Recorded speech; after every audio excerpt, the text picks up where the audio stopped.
हैं, ज़्यादा नमक कंज्यूम करने से ना खाने में काफ़ी तरह की खतरनाक सिचुएशन पैदा हो सकती हैं बॉडी में, जैसे हाइपरटेंशन मतलब हाई ब्लड प्रेशर का होना, हार्ट रिलेटेड डिजीज़, स्ट्रोक में क्या होता है, ब्रेन तक ना ब्लड की जो सप्लाई जाती है उसमें बाधा आ जाती है, ऑब्स्टेकल आ जाती है। इस वजह से ब्रेन डैमेज हो जाता है, ब्रेन का एक हिस्सा, या फिर पर्सन की डेथ भी हो सकती है। तो इस प्रकार की खतरनाक सिचुएशन पैदा हो सकती है लगातार नमक के ज़्यादा कंजम्पशन की वजह से। WHO ये कहता है कि डेली बेसिस पर एक एवरेज इंडिविजुअल को, मतलब फोकस है यहाँ पर अडल्ट्स पर, एवरेज बेसिस पर डेली एक अडल्ट को 5 ग्राम से कम नमक जो है वो कंज्यूम करना चाहिए। लेकिन इंडिया में ये मात्रा 11 है। अडल्ट्स इंडिया में एवरेज अगर हम निकालें तो एक अडल्ट इंडिविजुअल 11 ग्राम नमक कंज्यूम करता है अपने खाने में। WHO की हाल ही में एक रिपोर्ट पब्लिश हुई थी, global report on sodium intake reduction.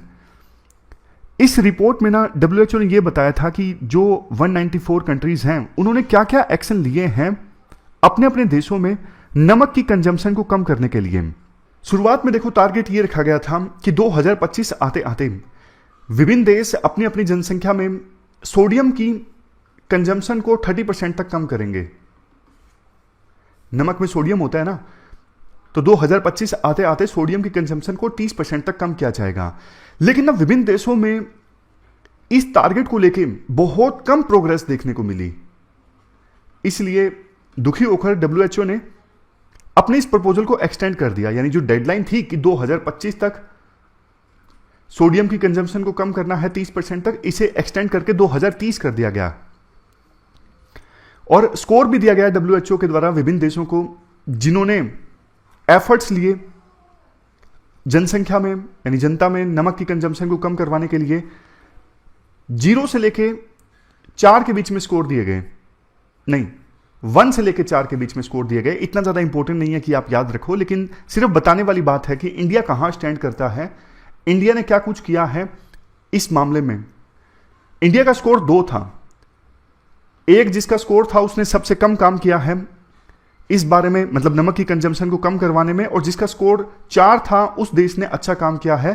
तो इंडिया का स्कोर 2 था, मतलब इंडिया ने कम से कम एक स्टेप तो लिया है, लेकिन इंडिया को और भी बहुत कुछ करने की आवश्यकता है इस दिशा में। अब ना राइटर कुछ बातें बोलते हैं कि क्यों इंडिया में नमक की कंजम्पशन कम होनी चाहिए।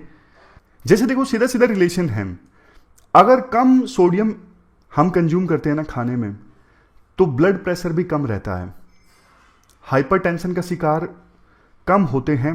हाइपरटेंशन की दिक्कत आपको पता है वैसे तो जनरली जो बूढ़े लोग हैं उनमें ज़्यादा होती है हाई ब्लड प्रेशर, लेकिन ना पिछले कुछ दिनों में बहुत सारे जो युवा लोग हैं ना वो भी हार्ट अटैक का शिकार हो रही हैं हाइपरटेंशन की वजह से।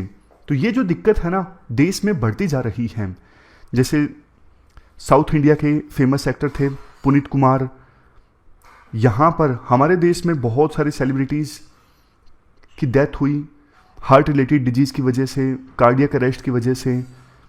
CCTV में काफ़ी बार ऐसी वीडियोज़ वायरल हो जाती हैं, कोई युवा पर्सन जिम कर रहा था और जिम करते करते एकदम से कार्डियक अरेस्ट हो गया। समझ गए?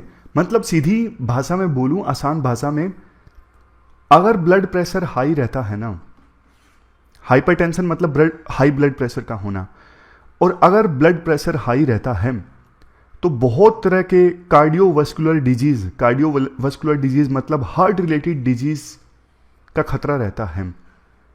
स्ट्रोक हो सकता है। स्ट्रोक के बारे में मैंने आपको शुरू में बताया कि ब्रेन तक ब्लड जाने में रुकावट आ जाती है, इसकी वजह से ब्रेन का एक हिस्सा डैमेज हो सकता है या फिर डेथ भी हो सकती है।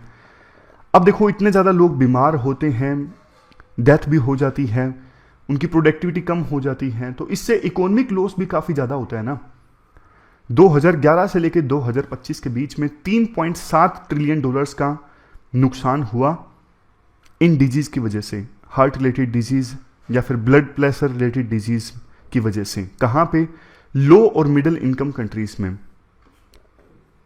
समझ गए? LMIC का मतलब है लो एंड मिडिल इनकम कंट्रीज। और इंडिया में 2012 से लेकर 2030 के बीच में $2 ट्रिलियन का नुकसान हो गया इकोनॉमी को कार्डियोवास्कुलर डिजीज की वजह से। कार्डियोवास्कुलर डिजीज मतलब हार्ट रिलेटेड डिजीज। तो अर्जेंट बेसिस पर इस पर एक्शन लेने की आवश्यकता है। अब देखो, एक डेटा का जिक्र किया जाता है, registrar general of India WHO global burden of disease study, इनके डेटा के अनुसार कार्डियोवास्कुलर जो डिजीज हैं ये सबसे बड़ा काज है मोर्टेलिटी का और मोर्बिडिटी का। मोर्बिडिटी मतलब बीमार हो जाना, डिसेबल हो जाना, जैसे कोई पर्सन कोमा में चला जाता है, और मोर्टेलिटी मतलब डेथ हो जाती है। तो प्राइमरी रीजन है कार्डियोवास्कुलर डिजीज। हाइपरटेंशन हमारे देश में इस प्रकार की डिजीज का सबसे बड़ा रिस्क फैक्टर है। यानी कार्डियोवास्कुलर डिजीज जो है वो काफ़ी रीजन्स की वजह से हो जाते हैं, लेकिन सबसे बड़ा रीजन है हाइपरटेंशन, मतलब लगातार हाई ब्लड प्रेशर का होना। दूसरा, नेशनल फैमिली हेल्थ सर्वे 5 का डेटा ये कहता है हाइपरटेंशन जो है वो मैन में ज़्यादा देखने को मिलता है एज कंपेरिजन टू वुमेन, और वो मैन जिनकी एज 15 से ऊपर है। हाइपरटेंशन यानी हाई ब्लड प्रेशर का होना ये साउदर्न स्टेट्स में ज़्यादा देखने को मिलता है, पर्टिकुलरली केरला में, और नॉर्थ इंडिया में पंजाब और उत्तराखंड में हाई इंसिडेंस रेट है हाइपरटेंशन के। अब देखो, हाइपरटेंसिव जो पॉपुलेशन है, प्री हाइपरटेंसिव पॉपुलेशन मतलब जैसे देखो ब्लड प्रेशर कितना होना चाहिए, 80 से 120 के बीच में होना चाहिए। और प्री हाइपरटेंसिव पॉपुलेशन मतलब जैसे देखो जिनमें ब्लड प्रेशर 120 से लेकर 139 के बीच में है। ये सिस्टोलिक ब्लड प्रेशर की बात हम कर रहे हैं।